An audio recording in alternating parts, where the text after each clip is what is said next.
Welcome to our podcast, Raising Bigs. This podcast is an ongoing conversation between myself and my young adult son. We're ready and willing to talk about all the things families might experience in their lives and relationships, both as parents and young adults, from teens to 20 somethings, the good, the bad, and sometimes the ugly. In this episode, we're discussing the loaded topic of politics. We are weeks away from a heated election that will determine the course of our nation. Parents are people who have had the ability to vote many times in many election cycles, and bigs are maybe voting for the first time. There may be zero discussion of politics in your home, maybe because you're disengaged or no one agrees, or maybe you're just burying your head in the sand. There may be excitement and positive energy if you're all on the same page. Maybe you're actively working for the outcome you hope for. There may be discussions, arguments, pressure, or a sense of doom. Politics can cause division in families and communities for sure. Let's dive into this discussion. I'm Marcy, and I'm the mom. I'm Cade, and I'm her kid. Politics is a very complicated and sometimes overwhelming topic for young adults. There's so much information out there, and sometimes it's hard to decipher what, is true and what's not. We have strong feelings, and we're often confident that we know what's right, but there's a lot that we might not know about how things work or even the process for casting our votes. If families can support a difference of opinion and have respectful discussion about policies, politics, election cycles, this can all be very energizing and informative. Mom, I know you always vote and you raised us to respect our right to vote and follow through by showing up at the polls. Why is voting and being an informed voter so important to you? And why did you choose to really instill that into us kids? I think it is a right that we have as Americans, and I would venture to say it's probably our most important right as Americans. We get an opportunity to help determine the way our nation progresses going forward. When you look kind of back at the very beginning of time of our country, like that was one of the things that we were given as a woman, right? We had to fight for that. People who belong to the BIPOC community have also had to fight for that right over time. And so I think it's really important to honor and respect that right that was fought for so hard and to really allow your voice to be heard, even if it's just through a vote, right? And that's a vote for many positions. Like politics starts at the local level. And so I feel it's important, even in non presidential years, to go vote for the people who will be representing you locally as well as at a state level. The presidential candidacy is not the only thing. And I wanted you guys, I used to take you with me to the polls. And so you could actually see me voting. I remember trying to coordinate schedules with you guys so that the very first time you voted, I could go with you to the polls just to share the excitement of that. There's a lot of countries where people don't get to vote. And it's an essential part of being an American. And even though sometimes I am not proud of some of the things that politicians do or some of the things that this country takes in, it doesn't mean that my ability to vote is any less valuable to me. If I want to help turn things around, right, I have to be willing to step up and do what it takes. So Kate is someone who actually just right before we're recording this filled out his first ballot, right? He's going to go drop it off at the polling box. Someone voting in their first presidential election. What feelings does that bring up for you? I know you've been waiting for this for a long time. You've seen your siblings get to do this. So what does that bring up for you to finally be the last immediate family member for us to get that right to vote? For sure, it's kind of that excitement of being able to vote for the first time in a presidential election. I voted in other, local elections, state elections, and things like that. But I was 17 during the last 2020 presidential election. So I was just barely too young to vote. And, kind of over in that election and then, over the past 3, 4 years, there's kind of that feeling of like, okay, you maybe either agree or disagree with what's going on in politics, but you can't really do much to change it. You can't vote. And, there's other things you can do as far as, helping support campaigns or, things like that. But I think voting is the strongest thing you can do to, help change that. So good or bad, whatever presidential candidate you would like to win, there's kind of that feeling of I can't do anything about it. If I wanted this person to win, I can't do anything to vote for them. If I don't want this person to win, I can't do anything to put my vote in a different direction.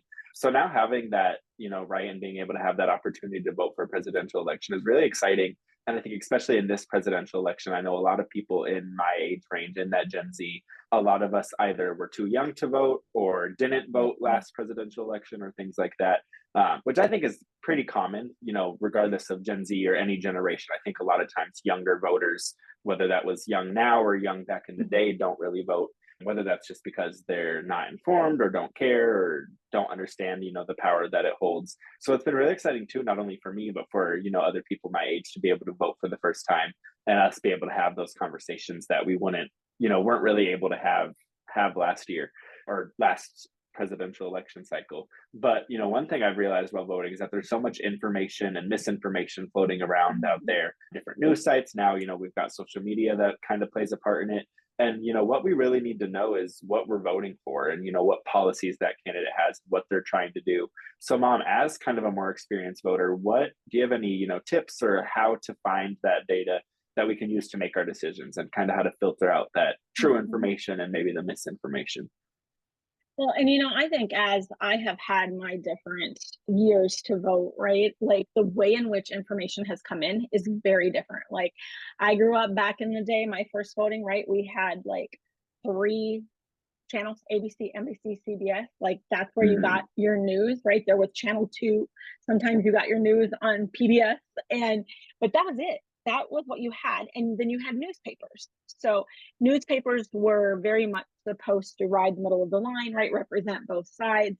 I think even back then, TV news, some of the different platforms had kind of their side that they took and maybe didn't represent things in a way that is neutral, which journalism is actually supposed to do, right? And we can see now when we've got things like Fox News and CNN and some of these stations that very much support one side or the other, they're going to say they're not pushing an agenda, but they are. By all you got to do is watch for 5 minutes, right? There's all these streaming platforms. There are podcasts which did not exist before that a lot of people are listening to. Very few people subscribe to a newspaper anymore. And so I know most of my friends get their news by swiping right on their phone, right? And it brings up the top news stories of the day. Some people subscribe to different platforms that maybe deliver news to them. But I think Hmm. it's very, very important to make sure you don't fall prey to only listening to news that aligns with your default values, because it would be very easy for someone, let's say, who has a Republican belief system or who is currently supporting that candidate to only watch Fox News, right? Hmm. And to only get their news from there. But I think we have to work really hard to do our own research and not just believe what we're being told. So that might look like trying to find some neutral sources that you're listening to, whether that be on podcasts or whether that be maybe a digital newspaper that you're reading. I think it's really hard with social media because social media algorithms are set up to feed you more of what you already engage in. And so I Hmm. think that's been very heavy handed in polarizing our country, even worse than it would be under the older circumstances of the way that we got our information. There are TV ads being put out by candidates, but guess what? I don't watch regular TV. So where am I seeing those? I'm seeing those in my news feeds, right? Hmm. And in on my social media platforms. And so it's just become a very different way of people engaging, which I think is really interesting. I think you need to pay attention to the candidates, whether that's your local candidates or whether that's all the way up to the presidential race. I know there's a lot of people who are like, but I want to vote for the policies, but they may not agree 100% with who the candidate is as a human. That is something that only you can decide, right? You've got to follow your own moral compass. For me personally, if I do not have respect for the person that's running, I may not agree 100% with the policies of either side. And most voters don't, right? We live in a Hmm. two-party system. Most voters don't believe 100% in what their candidate stands for. But as a person, I am the type of person where I have to follow my own moral compass. And if I can't support a candidate because of the things that they say, the things that they do, you come after my loved ones, and you've heard me say this, like you come after my loved ones socially, like I'm not voting for you. That's just the way I stand. But I still listen to what's going on both sides, because I think even as it trickles down to the state and local level, like we are electing people for the House of Representatives and the Senate, who will be elemental in what policies and procedures get put in.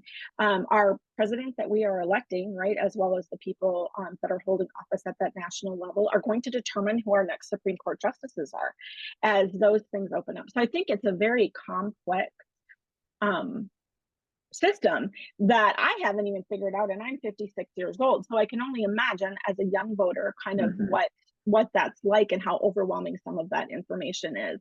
It is fun when you fall in one camp or the other, right? They call it, it's like infotainment, right? Like people find entertainment in watching the same news stories constantly over and over again, the same channels, and that's their form of entertainment. And I'm like, no, for myself, I can't do that. If I engage in that stuff 100% of the time, I have to put it in a container, right? And engage on a limited basis. But Mhm. I would encourage, young people and older people who maybe have always voted one way to really look at what options are out there and what's going on and come at it from an informed perspective, right? So do you feel, Cade, like you had access to ample information to make your decisions as you cast these first votes? For sure. If anything, I think I was had access to more than enough information. I think, kind of with social media and news sites and everything like that, there's so much out there. And I think that it's important to, it's kind of finding a balance of not listening to everything, but also at the same time listening to everything. Because I think, if you, it's easy to say, okay, if this is the candidate that I'm going to support, I'm only going to read things that, are saying they're doing a good job or are saying that they're going to, do good. But I think it's equally as important to say, okay, if I support candidate A, I at least need to go see what candidate B is talking about Mhm. and kind of use that to compare because there may be things that you either someone has told you about candidate B that weren't true or things that you didn't even know that they, policies they supported. Mhm. So I think that's important to kind of weigh all your options and not let, whether it, especially for younger voters, your older siblings or your parents or your old friends that are older than you, kind of try to guide you. I think that's one thing that happens with a lot of people, at least from my, experiences, as a lot of people are saying, oh, well, my parent is voting for blank, so I'm going to vote for this person, or my parent agrees with blank, so I'm voting for this person.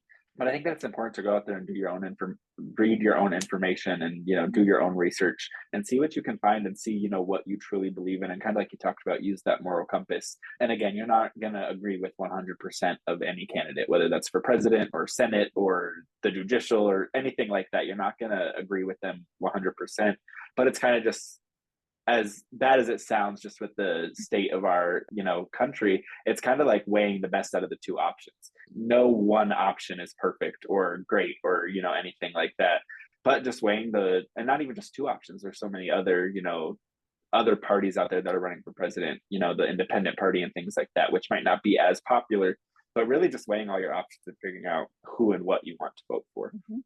Well, I think that brings up a good point, Cade, right? Because it kind of, in a lot of ways, right, wrong, or indifferent, is kind of a game. Like, Mhm. depending on where you live. So, we've talked with your older brother about this. He lives out in the state of Washington.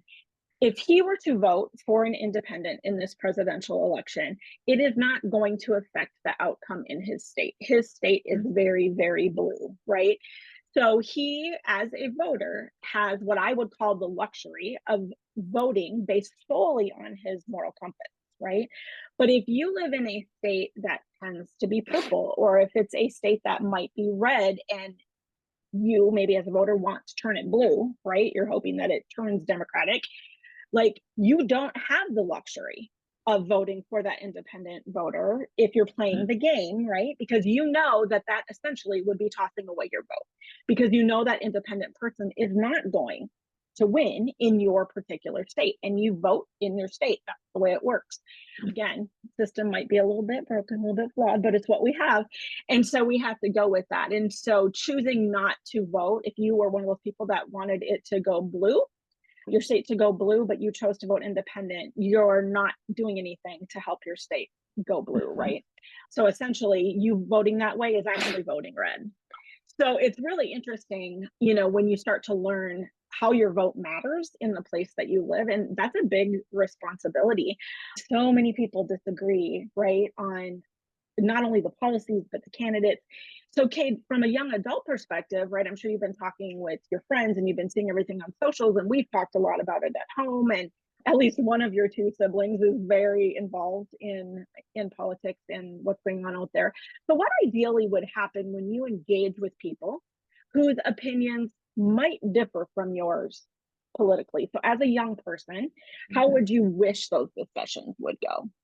For sure. I think ideally it would just kind of be both sides explaining their point and understanding that it's okay to have a difference of opinions. And I think that one thing that people kind of struggle with is drawing that line of having a difference of opinion and being disrespectful towards the other person.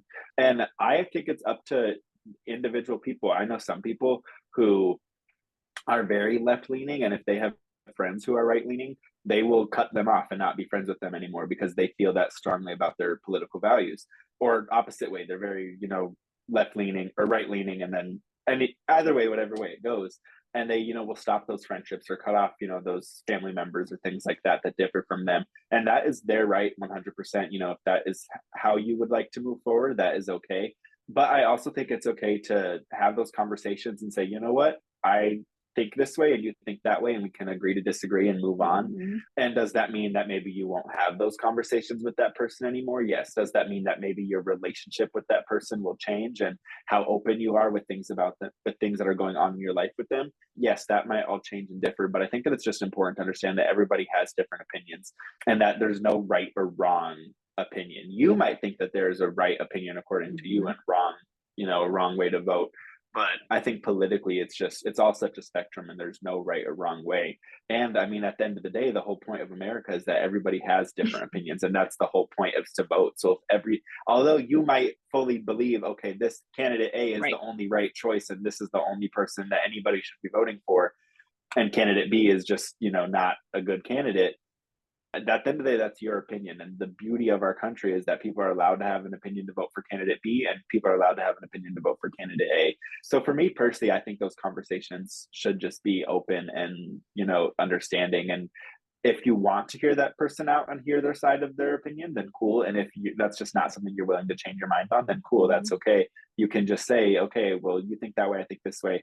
And then talk about a football game or something. I think that's one thing too, is like politics has become such a big topic in our culture, and sometimes politics doesn't need to be talked about.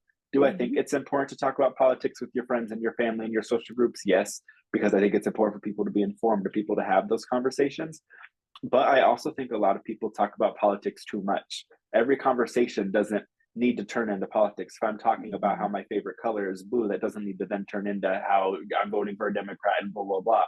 Or if I'm talking about I enjoy drinking Pepsi, I don't need to hear that the Republican Party is trying to get rid of Pepsi. Or I don't think everything needs to, that's not true. I just made that up. But I don't think, every conversation needs to be about politics. And I think that's something too that some people could benefit from.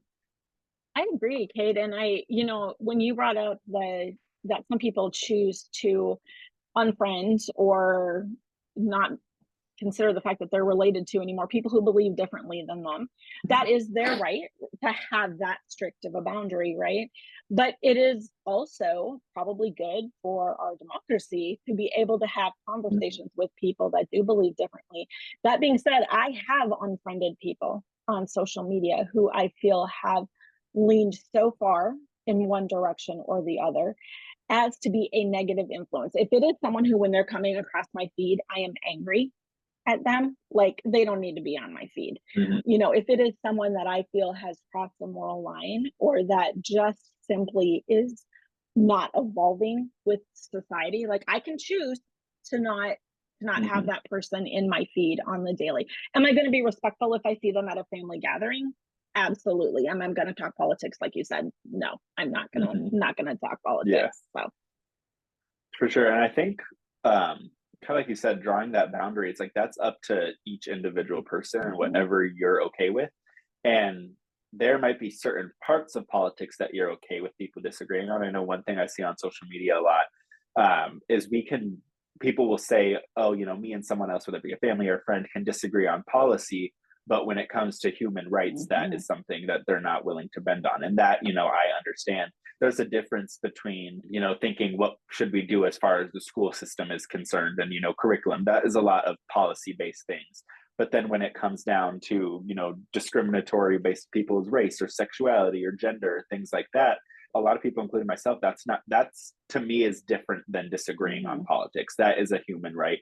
If you're someone that doesn't think that women should have the right to vote, or that people of the LGBTQ area should not be able to vote, or that people of color should not be able to vote, or people of color should have less rights, or different things like that, Mhm. that's just not something that I'm willing to. So it just really depends on, your own personal boundaries. And I think it's up to Mhm. each individual person to draw those.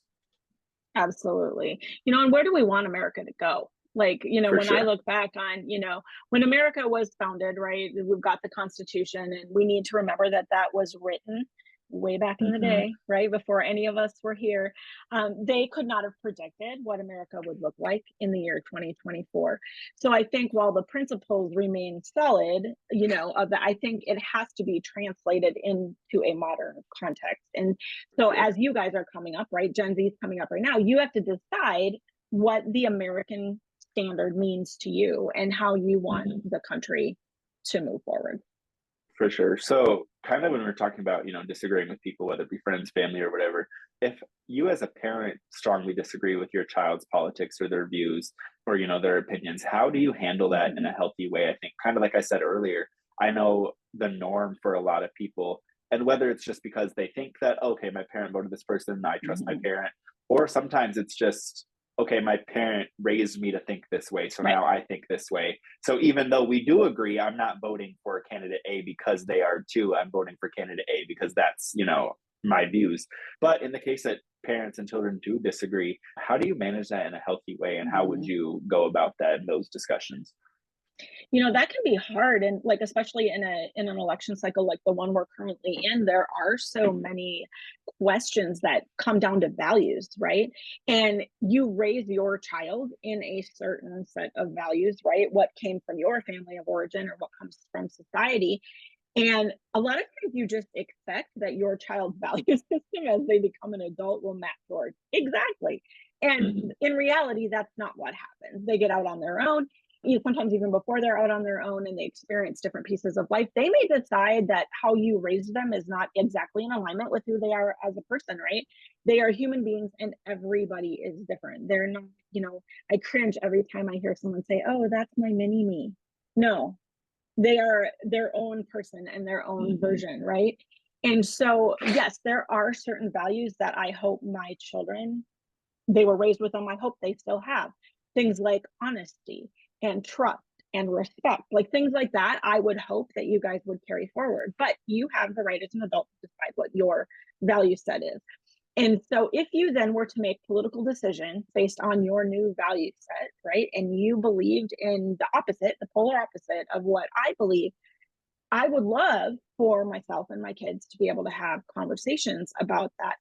I know in a lot of families, and I have heard this, that people with kids are voting for the first time, like, and they're voting differently than their parents. Like, there's full on yelling matches happening in their house with the parent trying to convince their child that they are absolutely wrong, or the child telling the parent that they're stupid for believing what they do, right? there Hmm. there is an ego thing that goes on with raising bigs, and one of the reasons why we wanted to do this podcast is because raising bigs is very different than raising littles, and you have this interesting dichotomy of the evolution of a young adult. They are very egocentric and very often think that their way is the only way, and so you get kind of that backlash against the parents sometimes if their political beliefs are not in alignment. So I think the healthiest way to handle it is to approach it with curiosity, approach it with an open mind. Like, I would want to understand, let's say we were on politically different sides of the fence Hmm. and it was you and I would want to understand what it is that appeals to you about the other party.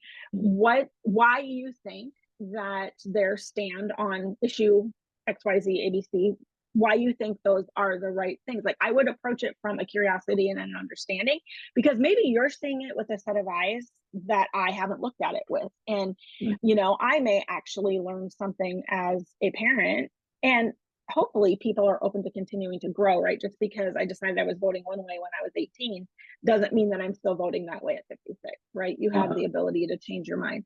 And so I think while the parent needs to respect a child's right to make political decisions based on their own values, the young adult also needs to respect the fact that the parents have some track history, right? And they have come to their decisions and to their beliefs over a period of time and might be pretty set in their way. Like, you Mhm. would be hard pressed to convince me right now to change my politics and where I Mhm. stand. But that doesn't mean I would respect you any less for having a different choice. But I think it all comes down to that, approaching it from a place of curiosity.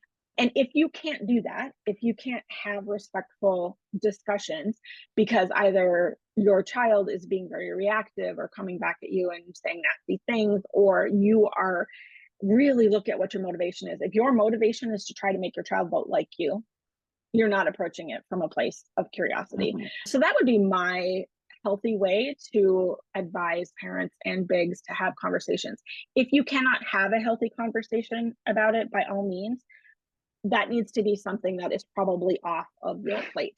And that goes for extended family as well. I know a lot of families that have been gathering from this summer, this fall, have like actually went into family gatherings and said, okay, glad everybody's here. I'm glad we get to see each other, but we are not talking about politics at this gathering. Mhm. And then somebody inevitably starts to talk about politics. And so then somebody else has to stand up and say, you know what, the agreement is we're not talking about politics because it's going to make people uncomfortable. It's going to cause arguments, whatever that might be. So again, it's setting those boundaries ahead of time, whether that's just the parent and child or that's also the extended For sure. family for sure. And I think the So same.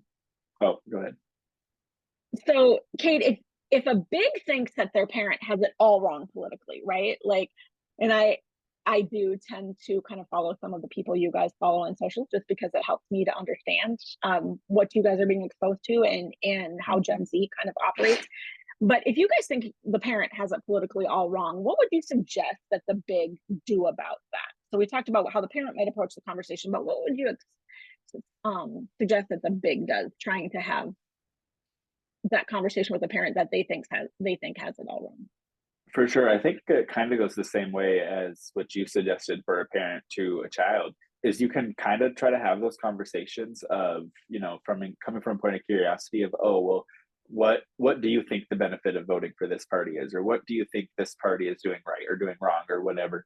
And like I said, being open to hearing that and there possibly being something that you didn't know, but also understanding, kind of like you said earlier, at your age, it would be hard for someone to convince you to vote for, outside of what you're already planning on voting for. So I think as a young adult, knowing that your parent has already lived their life and has already, they've been through a couple election cycles, and not saying that what they then vote for is correct or that you should agree with it because they've just, been there and that you think that that means they must know more than you. That's not at all what that means. But it just means, you've had, this might be, for example, my first presidential election. This is what for you? You're like eighth A presidential lot. election, 10th. I don't know how many it's been, but like, you've had those, so you've experienced, okay, if I voted this way, this is what happened, or when this kind of president won, this is what happened, when this kind of president won, this is what happened. So I think that it's important to kind of realize that you're fighting an uphill battle if you are trying to change their perspective or change the way they vote. So pretty much the same thing as you said, it's easier to either try to have those conversations of just curiosity and being open to talking about it. And if that's not possible, just understanding that it's okay to just leave politics, out of the conversation. And whether that means, your relationship stays the same and you just don't talk about politics, or sometimes, depending on your relationship with your parent and how extreme either you or your parent is, sometimes that might mean taking a little distance away from your parent. If either you can't control yourself around them because of the Mhm. way that they think politically, or they can't control themselves around you the way that you think politically, I think that it's okay to understand that and know that, you don't have to get along 100% of the time. And it's okay to take that space and take that distance, whether it be for the benefit of your parent or for the benefit of yourself. Right. It's not worth losing your relationship over with your child just because you disagree politically, For right? sure. If you have a child who's coming in, like you said, if I were to come at you and I had an attitude where I didn't also value the human rights that you value, right? That Hmm. to me is a next level, use the word extreme, right? That is a next level conversation. But when we're talking about things like financial decisions or policies that might come across the board. I think there is that level of things that are worth actually fighting over, which comes down to that moral compass piece Mhm. versus things that are really just political issues of our time and things that need to be addressed by our government. Mhm. For sure. So, what would you encourage both parents and bigs to do in the few weeks that we have left before the election, Mom? So if you have not already voted, like Kate just did, he did a mail-in ballot. There's also early voting, which my husband and I are doing, just to avoid the lines at the polls on election day. Make sure you're registered. Number one, know where your polling place is, know what your plan is, know what time of day you're going to vote. Make sure you're allowing ample time, all of that. So, and even if it's too late in this election to do things like voting by mail, like Kate did, like you have to request that ballot an official amount of time ahead. Even if it's too late in this one, you can learn, right, that that's something you can do when next year rolls around and there's another election. So it is all about learning. It's all about, moving forward. But I think do your homework on your candidate, pull up what your local ballot is going to have on it as far as if there are any initiatives or anything that are trying to be passed, know what it is you're voting for. Sometimes that language gets really goofy in those, and it's easy to inadvertently vote in a way you didn't intend because of the way they use some of the language. So know what's on the plate, know who your candidates are. You should be able to find information about them that states at least what side of most of the issues they come down on, what their plans are, so that when you do vote, you are voting from a place of education. If you are not inclined to do that level of investigation, I know there are a lot of people that go to the polls and vote straight down party lines, and that is okay too. There is kind of, when we talk about playing a game, right? There's a logistics behind that and why people feel that that works. But however you decide to gather your information and then actually vote, like that should be your focus the next couple weeks, making Mhm. sure you know who you're voting for and how you're going to vote and when. Like we've said, I don't think there's a lot of mind changing that's going to go on right now unless there's people that truly don't know which way they want to vote, and be willing to have the conversation with them about how you can answer any questions. If you've got a young Gen Zer who this is their first election and they're saying, I don't really know if I want to vote, have the conversation about why that's important. Or if they say, I don't really know who I want to vote for. Or if you, as a young person, have a parent who's really feeling disenfranchised, like, well, my vote's not going to matter anyway. This is what's going Mhm. to happen, right? Have the discussion about why you might feel differently, why you feel that their vote does count, and or say to them, hey, let's go together, and then go out to lunch or whatever that might be. But it is a right that we have in this country that I think we can help each other to really, over the next couple weeks, get behind and commit to executing on our right to vote. For sure. So, Kate, if things don't go the way we want in this election cycle, so the way we want is individual, right, to everybody. Mhm. But if it doesn't go the way you want, how can families constructively deal with the feelings that will inevitably crop up? We all hear there's all kinds of craziness that's going to happen, or nothing might happen. Like we don't know what's going Uh-huh. to come down. But how do you think families can deal with that as they go forward and kind of ride that fight out until things have settled down, if they do? For sure. I think it's important just to be able to have those open conversations. If you as a family are all collectively voting for one candidate and that candidate loses, being able to, be there for each other. And, some people, it doesn't really matter that much to them, but there's some people who, are very emotionally invested in this election, and, the outcome will determine a lot about their life. And like you said, there's a chance that a lot could change when, Mhm. either candidate wins, or there's a chance that, a lot of the conversation has just been kind of worst case scenario and things won't be that extreme. Mhm. But being able to have those conversations and just be there for each other and support each other. And again, whether that be family or friends or anything like that, people in your circle being able to have those conversations and just, navigate it as the days go on. Obviously, you hear each candidate, throughout their campaign talk about, oh, well, when I'm president, I'm going to do this, I'm going to Mhm. do this, I'm going to do this. And as we've seen historically, that doesn't always happen. I think almost every presidential candidate has said, I'm going to do this, this, this, this, this, and maybe only a third of that happens Mhm. or half of that happens. So I think it's important just to, understand that just because one candidate wins or loses doesn't mean that, everything's over, but just understanding that, those feelings might come up. Some people are going to feel it worse than others, but being open to having those conversations.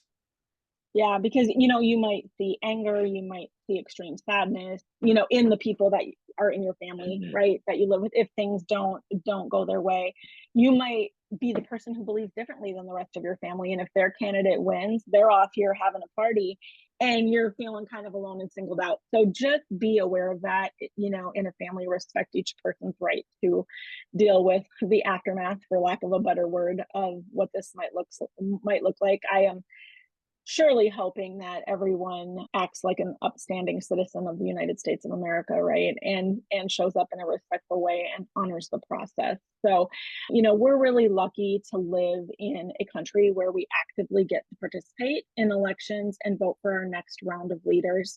It might be an imperfect system, but expecting perfection before you go vote is an unrealistic expectation. So go vote, even if you are feeling like the system is broken, because it's never going to get fixed if we just bury our head in the sand.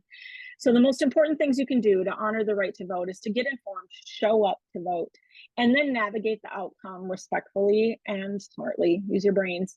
As a parent, be there to openly discuss candidates and the important topic without judgment or pressure for your big to follow in your own beliefs. They get their own, even if they don't match yours. And then, as a big, respecting the fact that your parents have been through this a few times and have seen some craziness before. So engage from a place of curiosity, and you might learn something, but so might they. So, Kate, any parting thoughts about politics? For sure. I think kind of like you said, it's important that we all go out and vote, figure out, how, when, and where you would like to vote. And if it is too late, if you didn't register, I know there's all sorts of things on social media that have been reminding us to register. But if you missed that deadline, just remember that, you can vote next year. It's obviously not a presidential election next year, but there's, always time to vote. And really, if we want to, talk about it, those local elections are really what make the biggest difference in your life. I've heard someone describe it where local, the people in your local office will be able to make a lot of little changes that will impact your day-to-day life. But those big government presidential elections, they might only make one or two changes in their whole presidential term Mhm. that's really going to affect you. So just, being open to that. And, when you go to vote, if you're not the most informed voter, take 30 minutes and just kind of like my mom said earlier, look at the candidates that are going to be on your ballot and just quickly Google them and their basic policies. If you either don't have the time or aren't interested enough to dive in deep of, every little policy that each candidate has, just look at their general big policies or the policies that are truly important to you.